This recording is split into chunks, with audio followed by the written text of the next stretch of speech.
हाय everyone, अस्सलाम वालेकुम। Welcome to master ji multimedia. मैं हूं आपका टीचर गफरान हसन और आज मैं आपके लिए ग्राफिक डिज़ाइनिंग की एक और मज़ेदार सी क्लास ले आया हूं। और इस वाली क्लास में हम बहुत कुछ पढ़ने वाले हैं। हम कंपोजिशंस पढ़ने वाले हैं, हम शेप्स पढ़ने वाले हैं। तो सब कुछ अगर यहीं बता दूंगा तो कब पढ़ेंगे क्लास। तो लेट्स गेट स्टार्टेड।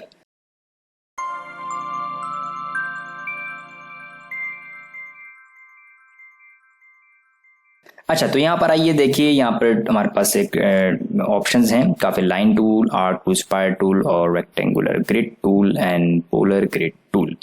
तो हम इनको किस तरीके से इस्तेमाल कर सकते हैं तो हम आज ये क्लास पढ़ेंगे। तो आप यहाँ पे पेन टूल से अगर आप लाइन ड्रॉ करते हैं तो आप शिफ्ट दबाएं और पेन टूल से लाइन ड्रॉ करें।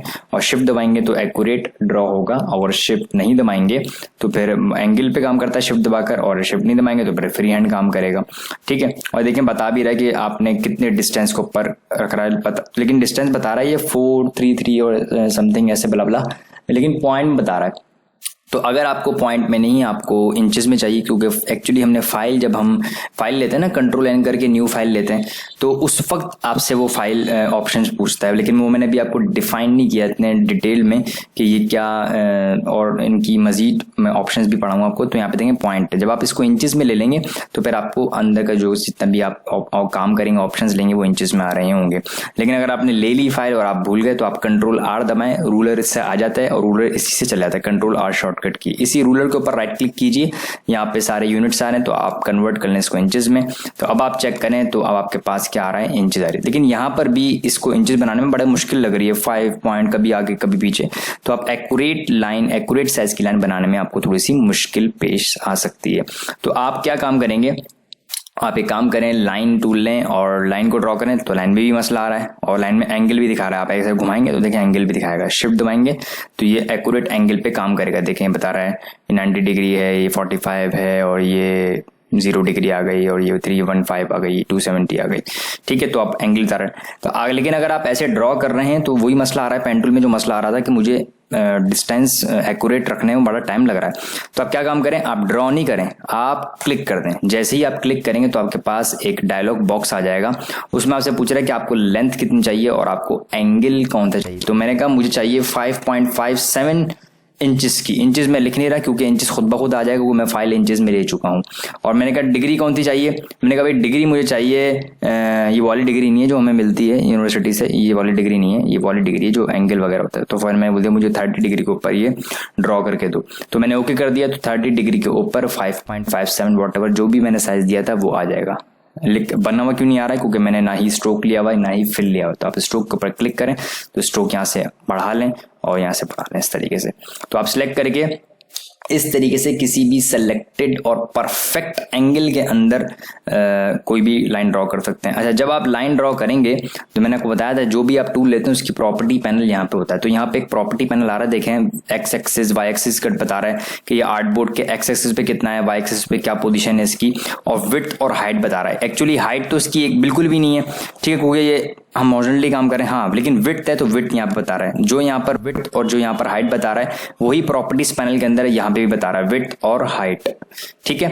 तो अब और यहाँ पे एंगल भी आ रहा है, आप एंगल यहाँ से भी चेंज कर सकते हैं इनका। तो आप एंगल यहाँ से भी चेंज कर लें, आपकी मर्जी है, आपकी रिक्वायरमेंट है। ठीक है। और ये जो फ्लिप के ऑप्शन आ रहे हैं, मतलब ये वाला साइड यहाँ पे आ जाएगा, ये वाला साइड यहाँ पे आ जाएगा। और ये मैं आपको लास्ट क्लास में, मैंने 2-3 क्लासेस पहले भी पढ़ाया था। और ऑब्जेक्ट में जब हम स्ट्रोक में जाते हैं तो यहाँ पे भी होते हैं दोनों ऑप्शंस, पढ़ा चुका हूँ। और ऑब्जेक्ट में जाके जो पिछली क्लास में या इससे पिछली क्लास में मैंने आपको पढ़ाया था रिवर्स पाथ ऑफ डायरेक्शन, तो ये मैं वहां से भी हो सकता है। तो सिलेक्ट करते हैं ऑब्जेक्ट को। तो इलस्ट्रेटर के अंदर कुछ ऑप्शन होते हैं वो डबल डबल आ रहे होते हैं। अच्छा, इन 3 डॉट्स के ऊपर आप क्लिक करेंगे तो यहाँ पे आपको वही बता रहा है, जो विड्थ है ना वही बता रहा है 5 पॉइंट समथिंग जो आ रही है, और एंगल जो यहाँ पर एंगल आ रहा है वही यहाँ पर आ रहा है। और ये आ रहा है scale, corners and strokes and effects, ये मैं आपको पढ़ा चुका हूँ। राइट क्लिक करके जब आप ट्रांसफॉर्म में जाते हैं और यहाँ पे स्केल पे आते हैं तो यहाँ पर मैंने ऑप्शन बताया था। और कंट्रोल के प्रेफरेंसेस में जब जाते हैं तो यहाँ पर भी ये दोनों चेक हैं।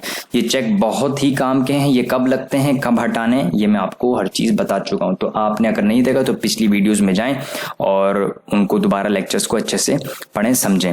बहुत काम की बात है, एक एक ऑप्शन जो पढ़ा रहा हूँ एक एक ऑप्शन काम का, किसी को भी अंडर एस्टिमेट मत कीजिएगा कि भाई ये तो छोड़ दो भाई, ये तो ऐसी है, ऐसा नहीं करना। कभी भी सिलेक्ट करना है और इस तरीके से आप अच्छा ये प्रॉपर्टीज जो ना हर दफा आएंगी, ये वाली प्रॉपर्टीज हर शेप के हिसाब से। अब आर्क है तो आर्क को मैंने क्लिक करके खींचा तो लाइक आर्क बन जाएगी और फिर आप डायरेक्ट सेशन टूल लेके इसके हैंडल्स वगैरह आ जाएंगे, आप इसको अपने हिसाब से जो भी आप इस्तेमाल करना चाहें कैसे भी करना चाहें। और आप अगर आर्क को ड्रॉ ना करें, आप क्लिक कर दें तो वही ऑप्शन आएगा, वो आपसे पूछेगा यहाँ पर बता रहा है किस मतलब यहाँ से अगर ये ले लिया तो ऐसे स्टार्ट करेगा, ये ले लिया तो ऐसे स्टार्ट करेगा, ये ले लिया तो ऐसे स्टार्ट करेगा, ठीक है। और उसकी विड्थ एक्सिस की और वाई एक्सिस की विड्थ क्या है। आर्क की टाइप्स हैं, ओपन या क्लोज, ओपन ही होती है नॉर्मली आर्क, उसका स्लोप कितना होगा वो सब आप यहाँ से सेटिंग करके आप ओके करें तो जो भी आपने सेटिंग ली होगी उसके हिसाब से वो आर्क आपको डिफाइन कर देगा। वही सारी प्रॉपर्टीज आपके पास यहाँ पे भी आ रही हैं और यहाँ पे भी आ रही हैं। तो मैंने इन सबको सिलेक्ट किया और डिलीट कर दिया। Now the next one is the spiral tool. आप क्लिक कीजिए और इसको आप बना लीजिए, ठीक है। जैसे ही मैंने इसको बनाया तो यहाँ पे एक स्पाइरल टाइप का बन गया।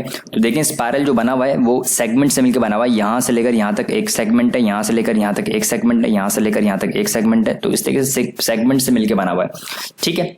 और अगर आप इसको यहाँ पे क्लिक करेंगे और ड्रैग करके रखें, मैंने अभी क्लिक छोड़ा नहीं है, मैंने इसको भी रिलीज नहीं किया, मैंने दबा के रखा हुआ है माउस का क्लिक, ठीक है। और मैं एरो की जो होती है कीबोर्ड के ऊपर वाली जो एरो की होती है मैं इसको बढ़ा रहा हूं तो देखें मेरे अंदर से सेगमेंट बढ़ रहे हैं। और जो नीचे वाली एरो की होती है अगर मैं उसको बढ़ा रहा हूं तो अंदर से देखें सेगमेंट्स कम भी हो रहे हैं। तो आप इससे बढ़ा भी सकते हैं सेगमेंट्स और कम भी कर सकते हैं। और इससे मैं माउस को ऊपर नीचे कर रहा हूं तो मेरा साइज छोटा बड़ा हो रहा है।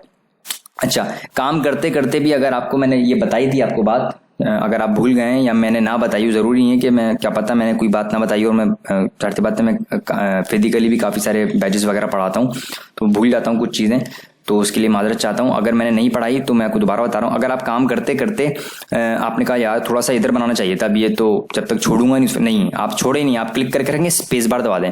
जैसे ही आप स्पेस बार दबाएंगे तो ये मूव होना शुरू हो जाएगा। तो मैंने कहा हाँ भाई यहाँ पे सही है, अब स्पेस बार आप छोड़ दें, अब वही काम होगा, ठीक है। अब मैं माउस को ड्रैग करके क्लिक करके रखा हुआ और ये छोटा बड़ा हो रहा है। मैंने कहा ये छोटा बड़ा नहीं करना, ये जो अंदर का गैप है ना, अंदर का गैप जो आ रहा है इसको छोटा बड़ा करना है। तो आप कंट्रोल दबा दें, जैसे ही कंट्रोल दबाएंगे ना अब माउस ऊपर नीचे करें, अब ये छोटा बड़ा नहीं होगा, अब ये जो अंदर का जो इसका गैप है, डिले है जो लाइन के अंदर, वो छोटा बड़ा हो रहा है। मैंने बोल दिया भाई मुझे ये रख दो, हाँ भाई ये परफेक्ट हो गया। अब कंट्रोल छोड़ दें, अब क्या हो रहा है, अब मेरा ऑब्जेक्ट छोटा बड़ा हो रहा है, मैंने कंट्रोल छोड़ दिया। अब मैंने एरो की दबाई और अंदर के सेगमेंट्स मैंने इंक्रीज कर दिए। तो आपके पास इस तरीके से काफी सारे स्टाइल बन सकते हैं। मैंने इसको सिलेक्ट किया, मैंने कहा यहां से आप इसको स्टाइल को ऐसा कर दो कि यहां से मोटा, अंदर जाते जाते जाते जाते बारीक। तो इस तरीके से एब्स्ट्रैक्ट डिजाइन्स और पैटर्न्स और व्हाटएवर बहुत सारी चीजें आप बना सकते हैं। तो स्पाइरल टूल पे भी यही एक ऑप्शन है कि अगर आप क्लिक ना करना चाह रहे हो और आप सिंपल ऐसे क्लिक कर दें तो आपको पूछेगा हाँ भाई इसका पूरा रेडियस बताओ, कितना साइज चाहिए, डिले बताओ कि ये जो गैप है ये कितना चाहिए, और सेगमेंट्स बताओ, जो टुकड़े मैंने आपको सेगमेंट्स बताते हैं कितने हैं ये आप यहाँ से डिफाइन कर दें।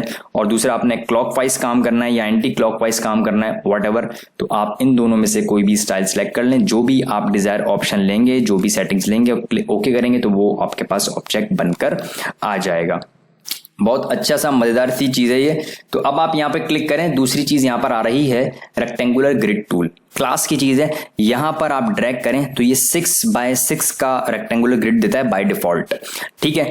आप ड्रैग कर दें इसको तो 6x6 का आ जाएगा, ठीक है। अब आप इसको सिलेक्ट करके राइट क्लिक करके अनग्रुप करेंगे तो आपके पास ये बॉक्स अलग हो जाएगा और वर्टिकल लाइंस और हॉरिजॉन्टल लाइंस आपके पास अलग हो जाएंगी। आप इनको भी इस्तेमाल कर सकते हैं अपनी रिक्वायरमेंट के हिसाब से। अगर आपको ये ज्यादा या कम चाहिए, रेक्टेंगुलर ग्रिड लिए लेकिन ज्यादा आ रही हैं, तो वही काम करेंगे, क्लिक करके रखेंगे, ऊपर वाली एरो की दबाएंगे तो आपके पास रोज इंक्रीज होंगी, और नीचे वाली एरो की दबाएंगे तो रोज डिक्रीज होंगी, और साइड वाली एरो कीज दबाएंगे राइट वाली तो इससे इंक्रीज होते हैं कॉलम्स, और लेफ्ट वाली दबाएंगे एरो की तो उससे डिक्रीज होते हैं कॉलम।